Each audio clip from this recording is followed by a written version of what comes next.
नमस्कार दोस्तों, आप सभी का स्वागत है आपके YouTube channel study with Ravi पर।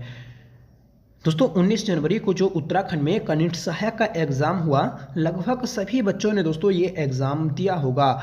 आप लोगों ने भी दोस्तों ये एग्ज़ाम दिया होगा जो भी हमारी ये वीडियो देख रहे हैं, ठीक है। और जो जितने भी लोग हमारे चैनल से जुड़े हैं उनमें से भी दोस्तों लगभग सभी बच्चों ने यह एग्ज़ाम दिया होगा, ठीक है। दोस्तों जिनका ये एग्ज़ाम नहीं था उन लोगों ने भी यह पेपर देख लिया होगा कि किस प्रकार के प्रश्न इस पेपर में पूछे गए हैं। इससे पहले जो आपका दरोगा का एग्ज़ाम हुआ था वह आपका यूकेपीएससी के द्वारा कराया गया था और ये यूके ट्रिपल एससी के द्वारा, ठीक है। तो वह भी आप लोगों ने देखा होगा, स्टेनो का पेपर भी आप लोगों ने देखा होगा। तो आप लोगों ने दोस्तों एक चीज़ तो एनालाइज कर ली होगी कि किस प्रकार के प्रश्न अब पेपर में पूछे जा रहे हैं, ठीक है। क्योंकि दोस्तों एग्ज़ाम का पैटर्न पकड़ना बहुत ज़रूरी है अगर आपको किसी भी एग्ज़ाम में सफलता पानी है तो, ठीक है। या फिर आगे को अपने भविष्य में तैयारी करनी है किसी भी एग्ज़ाम के लिए, तो तब भी दोस्तों आपको एग्ज़ाम के पैटर्न को पकड़ना बहुत ज़रूरी है। अगर आप पैटर्न को नहीं समझ पाएंगे तो दोस्तों आपके लिए बड़ा कठिन हो जाएगा। देखिए हम करेंगे आज की इस क्लास में बात कि कितने मार्क्स वाले सेफ जोन में रहेंगे, ठीक है। जनरल कैटेगरी के, एससी कैटेगरी के, एसटी कैटेगरी के, ठीक है। और जो अच्छे खासे पढ़ने वाले बंदे थे, एवरेज पढ़ने वाले हैं, या फिर दोस्तों जिनकी तैयारी अच्छी नहीं थी उनकी भी बात करेंगे, ठीक है। तो अगर जब आपने दोस्तों घर आके ये एनालाइज किया होगा कि किस प्रकार से प्रश्न पूछे गए हैं, कौन सा प्रश्न हमें नहीं छोड़ना चाहिए था, ठीक है। या फिर जैसे आपके 40 क्वेश्चन उत्तराखंड जीके के पूछे गए तो इसमें कितने हार्ड थे, ठीक है। तो इसकी बात कर लें तो आपने देखा होगा कि 40 में से जो उत्तराखंड जीके के क्वेश्चन थे, लगभग 6 से 7 क्वेश्चन ऐसे थे जो दोस्तों आपने कभी पहले नहीं पढ़े हों, ठीक है। जिसे कह सकते हैं दोस्तों कि थोड़े वह हाई लेवल के थे, डीपली पूछे गए थे, ठीक है। तो ऐसे अगर क्वेश्चन को हम हटा दें 5 से 6 क्वेश्चन को, ठीक है, तो 30 से 33-34 क्वेश्चन दोस्तों आपने वह किए भी होंगे, ठीक है। क्योंकि वह इतने क्वेश्चन करने लायक पेपर था ही जो पढ़ने वाले बंदे थे उनकी बात की जा रही है, ठीक है। और जो दोस्तों मीडियम लेवल के बच्चे हैं तो वह अपने कम से कम 28 से 30 क्वेश्चन तो दोस्तों उत्तराखंड के करके ही आए होंगे, ठीक है।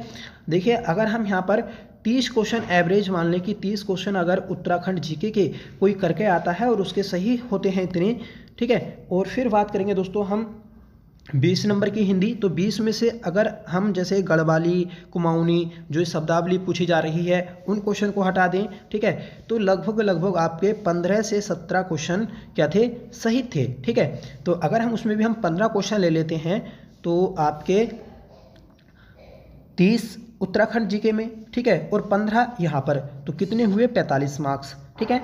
अब देखिए बात करेंगे हम रीजनिंग की, तो रीजनिंग में इस बार क्या थे, सभी क्वेश्चन हार्ड भी नहीं थे, ना ही दोस्तों आपके इजी थे, ठीक है। तो कम से कम ऐसे 2 क्वेश्चन तो थे कि मतलब जो बच्चे नहीं कर पाए होंगे, जो थोड़े उत्तराखंड के लेवल, उत्तराखंड के एग्ज़ाम में जिस प्रकार की रीजनिंग पूछी जाती है तो उससे थोड़े हटके थे, ठीक है। तो वहाँ पर अगर हम 7 या 8 क्वेश्चन ले लेते हैं, अगर हम 8 क्वेश्चन वहाँ पर ले लें रीजनिंग से, तो आपके कितने हुए दोस्तों, 45 और 8 53, ठीक है। तो 53 यहाँ पर आपके हो चुके हैं। अब बच्चे दोस्तों आपके कितने, 30 मार्क्स जीएस के, ठीक है। तो 30 मार्क्स में अगर हम आप ऊपर से ऊपर उठा के ही देख लें तो कितना, 30 में से 20 क्वेश्चन तो दोस्तों ऐसे थे कि आप बिल्कुल आराम से कर सकते थे, ठीक है। चाहे आपने अगर घर आकर देखा होगा पेपर तो आपको पता भी होगा कि यार ये तो मेरा गलत नहीं होना चाहिए था, ये तो मैंने पढ़ा था, ठीक है। तो गलती कर दी कि मतलब समझ नहीं पाया क्वेश्चन को, तो ऐसा हो जाता है। क्योंकि दोस्तों पेपर के हॉल में और घर आकर पेपर को देखना बड़ा अलग ही है, ठीक है। क्योंकि वहाँ पर प्रेशर होता है दोस्तों और दिमाग दोस्तों वहाँ पर हैंग भी हो जाता है। तो वही है चीज़ दोस्तों कि घर का प्रेशर, एग्ज़ाम का प्रेशर और घर का माहौल दोस्तों दोनों डिफरेंट होते हैं, ठीक है। तो अगर आपने 30 में से 20 क्वेश्चन भी दोस्तों वहाँ पर सही कर लिए तो 53 पहले आपके हो चुके हैं, 53 मार्क्स, ठीक है। और उसमें अब आप दोस्तों 20 मार्क्स अपने जोड़ लेते हैं तो 73 मार्क्स हो जाते हैं, ठीक है। उन 73 में से भी दोस्तों अगर आप ये 3 मार्क्स हटा दें तो कितने बचे आपके 70 मार्क्स बचे। ठीक है, तो 70 मार्क्स अगर आपके आ रहे हैं, चाहे वह किसी भी कैटेगरी का हो, चाहे जर्नल का हो, एससी का हो, एसटी का हो, ठीक है, जनरल का है दोस्तों या ओबीसी का है दोस्तों, तो वह बिल्कुल सेफ जोन में है। ठीक है, क्योंकि 70 मार्क्स लाना इस पेपर में मुश्किल भी नहीं है और ना ही दोस्तों आपका इतना इजी है। ठीक है, पर ये पढ़ने वाले बंदों की बात हो रही है, जो पढ़ने वाले बच्चे हैं। तो 70 मार्क्स अगर जनरल वाला लेकर आ रहा है तो वह दोस्तों बहुत अच्छा है, बहुत अच्छा स्कोर है। ठीक है, उसके 100% चांस रहेंगे दोस्तों सिलेक्शन पाने के। ठीक है, और फिर दोस्तों हम कैटेगरी की बात कर लें तो कैटेगरी में जैसे ओबीसी आए, फिर उसके बाद में दोस्तों आपके एससी एसटी, ठीक है, ईडब्ल्यूएस, तो उसमें अगर आप 2-2 मार्क्स भी कम कर लेते हैं, तो जैसे अगर एससी की बात कर लें तो 60 से कम पर भी दोस्तों उसका सिलेक्शन हो सकता है। ठीक है, तो ये चीज़ थी दोस्तों आपकी बताने की, सोचने की कि किस प्रकार का प्रश्न, क्योंकि देखिए जब भी कोई भी आप पेपर देकर आते हैं तो उसका एक बार एनालाइज खुद को करना चाहिए। ठीक है, क्योंकि जैसे हम दोस्तों कट ऑफ बताएं या कोई दूसरा अदर चैनल का कट ऑफ बताए तो वह दोस्तों कहीं ये नहीं कि कहीं और से है, वो आप सभी के बीच में से है।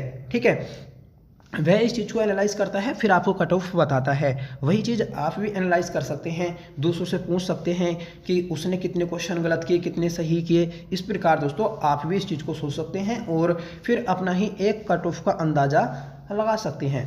क्योंकि अगर आपने ये देख लिए कि कितने क्वेश्चन इसमें ईजी थे, फिर उसके बाद में दोस्तों देखें कि कितने मॉडरेट थे। ठीक है, तो उससे पता चल जाता है कि अगर 60 क्वेश्चन इजी भी थे और उसमें 5-6 क्वेश्चन, 5-10 क्वेश्चन दोस्तों आप जो मॉडरेट लेवल के हुए वह भी आपने सही कर लिए, तो आराम से आप 70 मार्क्स तक पहुंच जाते हैं। ठीक है, तो वही दोस्तों आपका एक कट ऑफ का अंदाज़ा लग जाता है। ठीक है, अगर आपने इसका अभी तक घर आकर एनालिसिस नहीं किया है तो प्लीज़ आप इसे कर लीजिएगा, क्योंकि एनालाइज करना बहुत ज़रूरी होता है किसी भी एग्ज़ाम का। ठीक है, आप ये मत सोचा करें कि पेपर बहुत ख़राब गया, मैं पेपर नहीं छोड़ा, जब आंसर की आएगी तब मैं उसको देखूंगा, ये करूंगा वो करूंगा। नहीं, आपको देखना चाहिए, सोचना चाहिए कि कहाँ पर मैंने गलतियाँ की। ठीक है, कहाँ पर मुझे कौन सा क्वेश्चन नहीं करना चाहिए था, कौन सा मुझे करना चाहिए था। ये सब दोस्तों एक एग्ज़ाम की रणनीति होती है आगे के समय के लिए। ठीक है, जो अगला एग्जाम आप देने जा रहे हैं उसके लिए रणनीति होगी, क्योंकि ये तो एग्जाम हो चुका है। ठीक है, अब इसका कुछ नहीं हो सकता, सिर्फ आप दोस्तों अब रिजल्ट आएगा, आंसर की आएगी, उसमें आप मैच करेंगे कितने मार्क्स बने, कितने मार्क्स नहीं बने। ठीक है, पर जो अब अगला पेपर होगा उसके लिए दोस्तों रणनीति जो होती है तो वह पिछले पेपर से ही बनाकर चलनी होती है। ठीक है, फिलहाल दोस्तों अब जिसका पेपर अच्छा गया अच्छी बात है, जिसका दोस्तों खराब गया तो घबराने की ज़रूरत नहीं है। आपको चीज़ें समझने की ज़रूरत है कि हमें आगे को करना क्या है, कैसे पढ़ना है। ठीक है, इसमें दोस्तों कुछ ऐसे टॉपिक होते हैं यूके के द्वारा जिसमें से बार बार प्रश्न पूछे ही जाते हैं। जितने भी दोस्तों आपके लोक संस्कृति वाले टॉपिक हैं, जैसे आपके त्यौहार हुए, ठीक है, आपके वाद्य यंत्र हुए, ठीक है, नृत्य हुए, सॉन्ग हुए, तो ये टॉपिक तो दोस्तों आपको पढ़ के ही जाने हैं। चाहे आप कोई भी एग्ज़ाम दे लें, चाहे आप पुलिस का दे लें या आप दरोगा का दे लें, कोई भी एग्ज़ाम दे लें, हर पेपर में दोस्तों आपको ये टॉपिक तो पढ़ के ही जाना है। अगर आप पिछले 10 पेपर उठा कर देख लेंगे तो उसमें कम से कम 3 से 4 प्रश्न दोस्तों इस टॉपिक से पूछे ही जाते हैं। ठीक है, अब देखिए आगे को कौन सा पेपर आएगा आपका, तो इसके बाद अब बस पुलिस का ही पेपर होना है। ठीक है, तो पुलिस की जितनी भी तैयारी करने वाले बंदे हैं तो वह घबराए नहीं, क्योंकि ये जो है ये अलग लेवल का पेपर है, वो दोस्तों अलग लेवल का पेपर होगा। वो पेपर इस पेपर से बहुत इजी आएगा। ठीक है, तो घबराने की ज़रूरत नहीं है। आपको पहला अपना बेसिक अच्छे से क्लियर करना है। बेसिक क्लियर होने के बाद में दोस्तों सबसे जो बड़ी चीज़ है वह है दोस्तों प्रैक्टिस सेट। अगर आप प्रैक्टिस सेट नहीं लगाते हैं तो दोस्तों आपको ये एग्ज़ाम का प्रेशर झेल पाना मुश्किल नहीं होगा। ठीक है, अगर आप पेपर को पहले से ही प्रैक्टिस सेट के माध्यम से करना सीख जाते हैं तो आप बड़ा आराम से एग्ज़ाम हॉल में पेपर को सोल्व कर सकते हैं, क्योंकि आप पहले से ही सीख चुके होते हैं कि किस प्रकार से पेपर को हैंडल करना है। ठीक है, कौन सा नेगेटिव पॉइंट है जिससे बचकर चलना है। तो ये सभी चीज़ें आप दोस्तों प्रैक्टिस सेट के माध्यम से सीख जाएंगे। तो अभी आपके पास 6 महीने हैं पुलिस के एग्ज़ाम के लिए। इस पुलिस के एग्ज़ाम के लिए दोस्तों आप इतने प्रैक्टिस सेट लगाइएगा डेली। अगर आज से ही प्रैक्टिस सेट करना स्टार्ट करोगे या फिर हफ्ते में 3 से 4 प्रैक्टिस सेट भी कर लेते हैं तो दोस्तों आप क्या होगा, बहुत आराम से अपना पुलिस का पेपर क्लियर कर सकते हैं। ठीक है, इतना हार्ड नहीं आएगा। सबसे पहले आप अपना इन 6 महीने में बेसिक क्लियर करिएगा, उसके बाद दोस्तों इधर उधर की चीज़ों को इकट्ठा करना स्टार्ट करिएगा। ठीक है, और साथ ही साथ दोस्तों प्रैक्टिस सेट भी लगाते रहिएगा। उससे पहले आपका फिजिकल होना है पुलिस का, तो पुलिस के फिजिकल के लिए दोस्तों डेट आ चुकी है, 24 फरवरी से फिजिकल है, तो 1 महीना है अभी आपके पास फिजिकल का। तो इस 1 महीने में सबसे पहले आप अपने सारा फोकस फिजिकल पर करिएगा। ठीक है, कम से कम 2-2.5 घंटा फिजिकल को दीजिएगा, और फिजिकल में जितने ज़्यादा मार्क्स आप गेन करेंगे उतना ही इजी होगा दोस्तों पेपर देना। ठीक है, क्योंकि एक आपके दिमाग में पॉजिटिव थिंकिंग रहती है कि मेरा फिजिकल अच्छा गया, ठीक है, मेरे ज़्यादा चांस रहेंगे एग्ज़ाम में सेलेक्ट होने का। ठीक है, तो अगर आप जितना ज़्यादा मार्क्स गेन करेंगे फिजिकल में उतना ही दोस्तों ईजी होगा। अब देखिए फिजिकल में कौन कौन सी चीज़ें हैं जहाँ पर आपको अच्छे से मार्क्स मिल जाएंगे। ठीक है, एक वॉल थ्रो और एक दोस्तों आपका लॉन्ग जंप। इस पर इतनी प्रैक्टिस करिएगा, इतनी प्रैक्टिस करिएगा कि यहाँ पर दोस्तों आप पूरे मार्क्स ले आएँ, क्योंकि इसमें जैसे रेस होती है तो रेस में दोस्तों बहुत देखिए पूरा आप 3 किलोमीटर दौड़ेंगे, उसमें आपको स्टेमिना बनाना होता है। ठीक है, उसमें दोस्तों एनर्जी की ज़रूरत होती है। लास्ट में दोस्तों आप अगर हिम्मत हार गए तो फिर वहाँ पर आपकी रेस भी पूरी नहीं हो पाती। तो यही चीज़ है, वहाँ पर अगर नॉर्मल आप 12 मिनट में पहुँचते हैं तो 18 मार्क्स आपको वहाँ पर मिल जाएंगे। और सबसे ज़्यादा प्रैक्टिस करिएगा आप बस इन 2 चीज़ों की, बॉल थ्रो और दोस्तों लॉन्ग जंप। ठीक है, और जो आपकी उठक बैठक होती है वह आप साथ लगाते ही रहिएगा। ठीक है, तो आपसे बस यही कहना है कि आप अपने अगर पुलिस की तैयारी कर रहे हैं तो फिजिकल की तैयारी को अच्छे से करिएगा 1 महीने में। उसके बाद दोस्तों डेली आप प्रैक्टिस सेट लगाइएगा, अपना बेसिक क्लियर करिएगा, जिससे आपको सिलेक्शन लेने में बहुत आसानी हो। ठीक है, हम दोस्तों अपने चैनल पर प्रैक्टिस सेट स्टार्ट करेंगे, पूरा एक दोस्तों मैराथन क्लास देंगे आपको बेसिक उत्तराखंड की। ठीक है, बेसिक हर एक सब्जेक्ट की पहले बेसिक क्लासें दी जाएंगी, उसके बाद में हम प्रैक्टिस सेट कराते रहेंगे अपने चैनल पर। ठीक है, तो आप हमारे चैनल से भी जुड़ सकते हैं। जब आज के इस पेपर की कनिष्ठ सहायक के पेपर की आंसर की आएगी तो आपको ये पूरा पेपर सोल्व करा दिया जाएगा। उससे पहले पेपर दोस्तों सोल्व नहीं होगा, क्योंकि कुछ क्वेश्चन ऐसे हैं कि आपको ढूंढने से भी उसका आंसर नहीं मिल सकता। ठीक है, तो आज दोस्तों इसकी आंसर क्या आ सकती है, आप वहां से खुद मैच कर लीजिएगा और कमेंट करके बताइएगा आपके कितने मार्क्स बन रहे हैं। उससे एक आइडिया लग जाएगा कि कट ऑफ कहाँ पर जा सकती है। और प्लीज़ रियल मार्क्स ही बताइएगा। ठीक है, फेक नहीं, क्योंकि ठीक नहीं लगता ऐसा। अगर इच्छुक हो तो तब बताइएगा, नहीं तो कोई बात नहीं। ठीक है, एक दोस्तों पोल डाल दिया जाएगा, वहाँ पर भी आप वोटिंग कर सकते हैं। वहाँ पर आपका किसी का भी नाम पता नहीं चलेगा, सिर्फ आप वोट देकर जाइएगा और वहाँ से पता चल जाएगा कि